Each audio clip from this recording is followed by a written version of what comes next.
और जिस प्रकरण को कहा जा रहा है उसको खूब ध्यान से श्रवण करें। जिन लोगों को प्रस्थान करना है वे प्रस्थान कर सकते हैं, जा सकते हैं, और जिनको सुनना है वे शांतिपूर्वक विराज जाएं। हम धर्म रथ का निरूपण कर रहे थे। भगवान श्री राम विभीषण से कह रहे हैं, विभीषण तुम अधीर क्यों हो रहे हो? जेहि जय होए सो स्यंदन आना।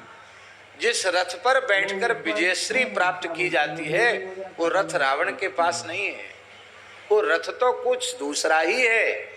और तुम ध्यान पूर्वक देखोगे तो तुम्हें रावण विरथ दिखाई पड़ेगा और रघुवीर रथी दिखाई पड़ेगा। उस धर्म रथ के दो चक्र हैं, कौन कौन? बोले सौरज धीरज तेहि रथ चाका, सत्यशील दृढ़ ध्वजा पताका। शौर्य और धैर्य ये दो उस धर्म रथ के दो पहिए हैं, दो चक्र हैं। अभी शौर्य की व्याख्या हो चुकी है, अब धैर्य की व्याख्या चल रही है। शौर्य को महाभारत के विदुला के उपाख्यान से हमने स्पष्ट किया। कुंती माता का अपने पुत्रों को दिया गया उपदेश, जिसमें शौर्य की पराकाष्ठा है। हनुमान जी का शौर्य, इसका हमने स्मरण किया। अब धैर्य का स्मरण कर रहे हैं। तो महाराज जी हम निवेदन यह कर रहे थे कि इस भारतवर्ष में सूरवीरों की कमी नहीं है। एक से एक बड़े शौर्य और पराक्रम से, वीरता से संपन्न महापुरुष हुए, लेकिन कहीं न कहीं धैर्य की कमी के कारण इस देश को 1200 वर्ष की गुलामी भोगनी पड़ी। कहीं शौर्य प्रकट हो गया तो धैर्य नहीं रहा, और कहीं धैर्य इतना अधिक हो गया कि शौर्य विलुप्त हो गया। आप उसको प्रसंगांतर न समझें और न ये समझें कि महाराज जी बैठे हैं इसलिए हम बोल रहे हैं। आज भी इस देश में शौर्य का अभाव नहीं है। धर्म शास्त्रों के प्रति जिनकी गहरी निष्ठा है, वर्णाश्रम व्यवस्था के प्रति जिनकी निष्ठा है, गौ गंगा गायत्री इनके प्रति जिनकी निष्ठा है, गीता भागवत रामायण इनके प्रति जिनकी श्रद्धा है, ऐसे लोग अभी भी इस देश में हैं। और ऐसे लोगों में शौर्य होता है, क्योंकि धर्मशील पुरुष का लक्षण है वो शौर्य संपन्न होता, वो कायर नहीं होता है, शौर्य संपन्न होता है। आज भी शौर्यवानों की कमी नहीं है, लेकिन शौर्य संपन्न लोग भी धैर्य धर के बैठे हैं। उसी का दुष्परिणाम है कि आज 70-75 वर्ष व्यतीत होने के बाद भी भारतवर्ष की धरती निरीह गाय के रक्त से रंजित हो रही है।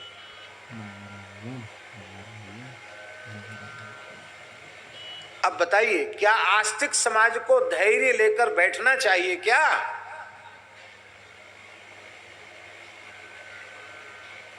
लेकिन हम सब अपने अपने कामों में मस्त हैं। सबकी अलग अलग संस्थाएं हैं, सबके अलग अलग उद्देश्य हैं, और उनमें सब लगे हुए हैं। थोड़ी देर चर्चा कर लेते हैं, इसके बाद ठंडे पड़ जाते हैं।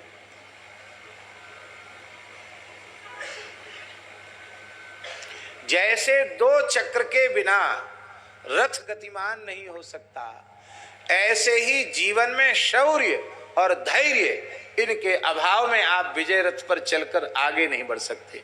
शौर्य की जितनी आवश्यकता है, धैर्य की भी उतनी ही आवश्यकता है।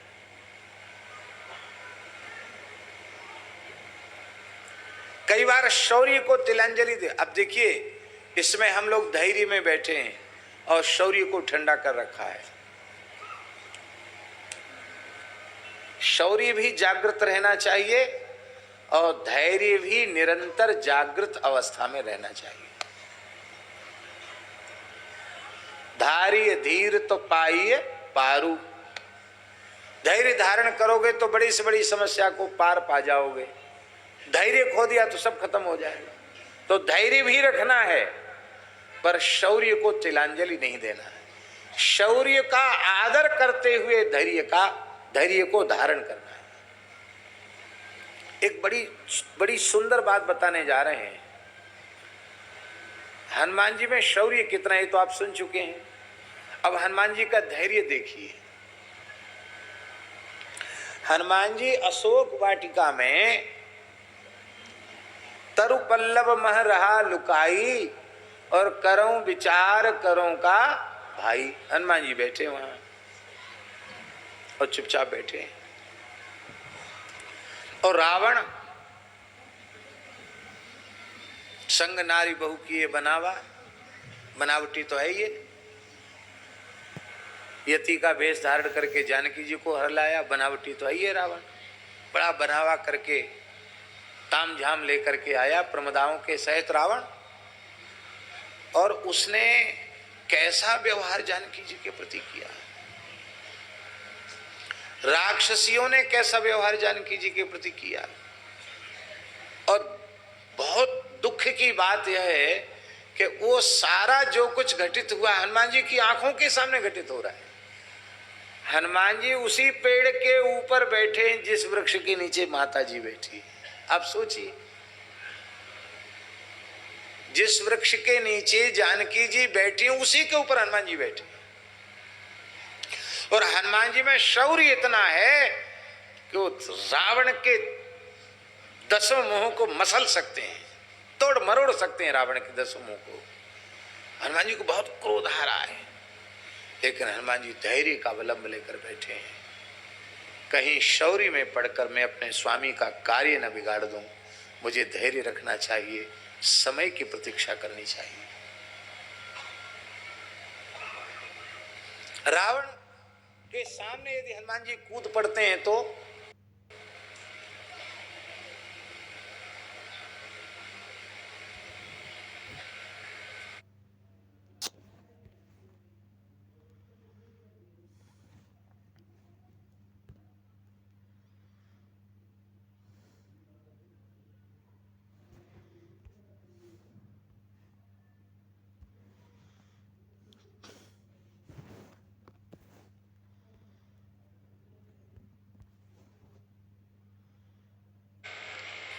क्या जानकी जी यह विश्वास करेंगे कि ये हनुमान जी हैं? क्या अभी तो संवाद ही नहीं हुआ।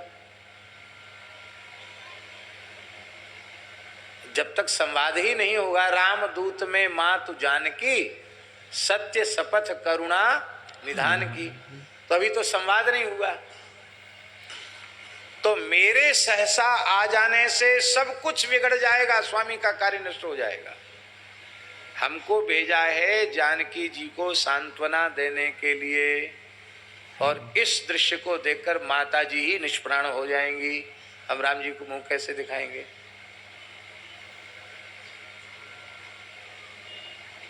इसलिए धैर्य पूर्वक हनुमान जी बैठे हैं। कोई बात नहीं, हम देखते हैं क्या होता है, देखते हैं।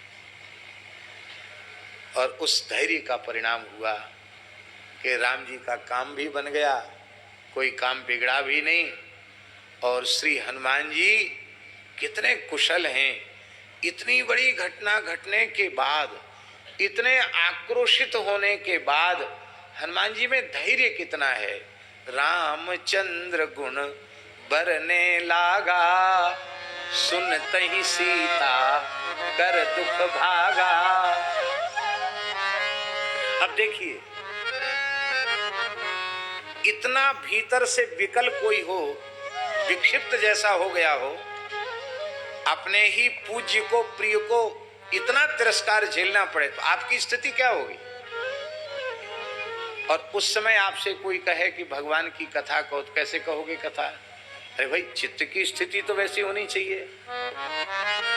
लेकिन हनुमान जी में इतना धैर्य है कि रामचंद्र गुण बरने लागा, सुनत ही सीता कर दुख भागा। सबसे पहले सीता जी को दुख रहित कर दिया, और सीता जी बोली श्रवणामृत जेहि कथा सुनाई, कहीं सो प्रगट होत किन भाई। मेरे कानों को अमृत जैसी लगने वाली राम जी की कथा जिसने सुनाई है वो मेरे सामने प्रकट क्यों नहीं हो रहा है। वाल्मीकि रामायण में तो लिखा है, हनुमान जी कह रहे हैं, पूज्य रेवासा महाराज जानते हैं क्योंकि आपने तो वाल्मीकि रामायण के सुंदरकांड के बहुत पारायण किए, अभी भी करते रहते हैं, क्योंकि गलता को मुक्त करना है ना। हम तो खूब गलता जी के बारे में बोल रहे हैं, अब फिर बोल रहे हैं कि श्री रामानंद संप्रदाय का प्रधान पीठ श्री गलता जी, उसे पुनः अपने प्राचीन वैभव में प्रतिष्ठित होना ही चाहिए। अब बहानेबाजी का समय नहीं, अब कोई कहे कि ये अनुकूलता नहीं है, वो अनुकूलता नहीं, नहीं, जो न्यायोचित है, जो धर्मोचित है, जिसमें सत्य और न्याय है, वही होना चाहिए। तो राम जी, हनुमान जी क्या कह रहे हैं महाराज जी? हनुमान जी कह रहे हैं यदि वाचम वदिष्यामि द्विजातिरिव संस्कृताम रावणम मन्यमाना माम सीता भीता भविष्यति। हनुमान जी का विचार कितना बारीक है। वो कहते हैं, मैं इतनी बढ़िया संस्कृत हनुमान जी बोलते हैं कि राम जी भी आश्चर्यचकित हैं उनकी लच्छेदार भाषा को सुन करके, साहित्यिक संस्कृत को सुन करके। राम जी कहते हैं ना ऋग्वेद विनीतस्य न यजुर्वेद धारिणः, ऋग्वेद यजुर्वेद सामवेद अथर्वेद पढ़ने वाले की ऐसी वाणी नहीं हो सकती। नूनम व्याकरणम कृत्सनम अनेन बहुधा श्रुतम बहुव्याहरता नैन न किंचित अपशब्दितम। वाल्मीकि रामायण में कितनी देर से बोल रहा है ये, लेकिन एक वाक्य की चले क्या, एक मात्रा में, एक अक्षर में त्रुटि नहीं है। कैसा प्रस्तुतिकरण का इसका ढंग है, कैसा व्याकरण है, कैसा छंद है, कैसा अलंकार है। हनुमान जी आश्चर्यचकित हैं। वो हनुमान जी वहां भी उसी लच्छेदार भाषा में बोल सकते हैं, लेकिन हनुमान जी कह रहे हैं कि मैं द्विजातियों के जैसी परिष्कृत संस्कृत भाषा में संवाद करूंगा तो जानकी जी समझेंगी कि रावण भी कमजोर नहीं है, बहुत बड़ा पंडित है, ये रावण ही बानर रूप में आया है, काम बिगड़ जाएगा। इसलिए मैं अवध क्षेत्र की प्रचलित जो भाषा है बोलचाल की, उस भाषा में बातचीत करूंगा। भले ही उस समय संस्कृत ही थी, लेकिन अवध में बोली जाने वाली जो भाषा संस्कृत तत्सम थी वो कुछ अलग थी। उस ढंग से हनुमान जी ने बोलना शुरू किया तो अपने क्षेत्र की भाषा सुनकर सबको प्रसन्नता होती।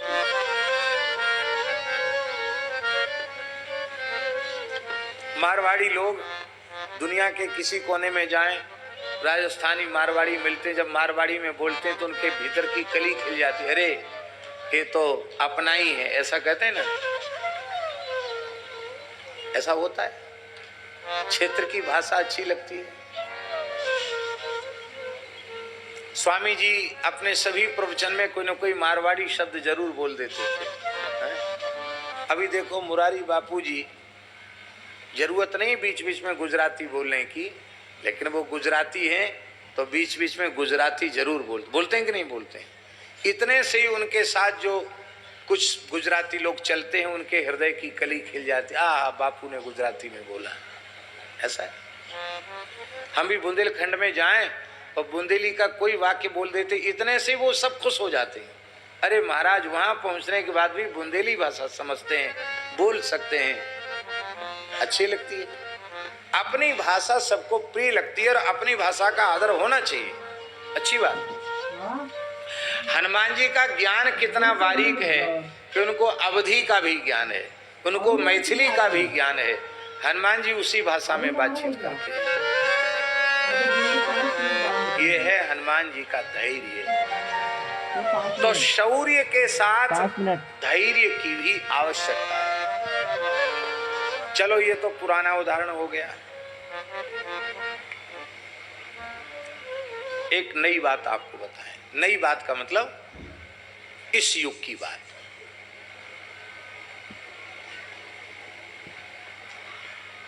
जिस काल में छत्रपति शिवाजी हुए महाराज जी, ठीक से गहन उनके जीवन दर्शन का चिंतन किया जाए तो उनके पिता कोई बड़े राजा तो थे नहीं। राजा थे क्या उनके पिता? उनके पिता राजा नहीं थे। जब राजा ही नहीं थे तो उनके पास कोई किला भी नहीं था, उनके पास कोई खजाना भी नहीं था, उनके पास कोई सेना भी नहीं थी। पर छत्रपति शिवाजी में शौर्य था और शौर्य के कारण सब कुछ उनके पास आ गया। और इसके बाद धैर्य कितना कि उस काल में पूरे देश में मुगलों का शासन था और इतना टकराने के बाद भी वे हताश और निराश नहीं हुए। उसी का वह परिणाम हुआ कि औरंगजेब महाराष्ट्र से आगे बढ़ नहीं पाया, दक्षिण के मठ मंदिर बच गए, नहीं तो दक्षिण में कोई मठ मंदिर नहीं बचता। दक्षिण में जो भारतीय संस्कृति सुरक्षित हुई उसका मूल कारण छत्रपति शिवाजी थे। जीवन में कैसी कैसी परिस्थितियां उनके सामने आई, लेकिन उन्होंने धैर्य नहीं छोड़ा। जहां शौर्य की आवश्यकता पड़ी वहां शौर्य, और जहां धैर्य की आवश्यकता पड़ी वहां धैर्य। तो जितनी आवश्यकता जीवन में शौर्य की है उतनी ही आवश्यकता धैर्य की है। एक श्लोक है, बहुत सुंदर श्लोक है, महाकवि भारवी का श्लोक है। सहसा विदधीत न क्रियाम अविवेकः परमा पदाम पदम वृणुते हि विमृश्यकारिणम गुणलुब्धा स्वयमेव संपदा। इस श्लोक में भी धैर्य का ही वर्णन है, मूल में वर्णन धीरता का है। सहसा विदधीत न क्रिया, सहसा शौर्य के आवेश में आकर कोई क्रिया मत करो। क्यों? धैर्य का अवलंब लो, धैर्य का आश्रय लो। अविवेक संपूर्ण विपत्तियों का घर है। अविवेकः परमा पदाम पदम वृणुते ही विमृश्यकारिणम, जो बहुत विचार पूर्वक कार्य करता है उसके इस धैर्य गुण पर लुब्ध हो करके जो लक्ष्मी है, जो विजयश्री है, वह उसका वर्ण कर लेती है। गुण लुब्धा स्वयमेव संपदा वृणुते, वृणुते ही विमृश्यकारिणम, खूब सोच विचार करके जो काम करता है इस उसके गुण से लुब्ध होकर के और संपत्ति सद्गुण उसका वर्ण कर लेते हैं। हाँ, ये तभी होगा जब हमारे जीवन में धैर्य होगा। धैर्य बहुत आवश्यक है। हनुमान जी की विशेषता है महाराज जी, उनमें शौर्य भी पराकाष्ठा का है और हनुमान जी में धैर्य भी पराकाष्ठा का है।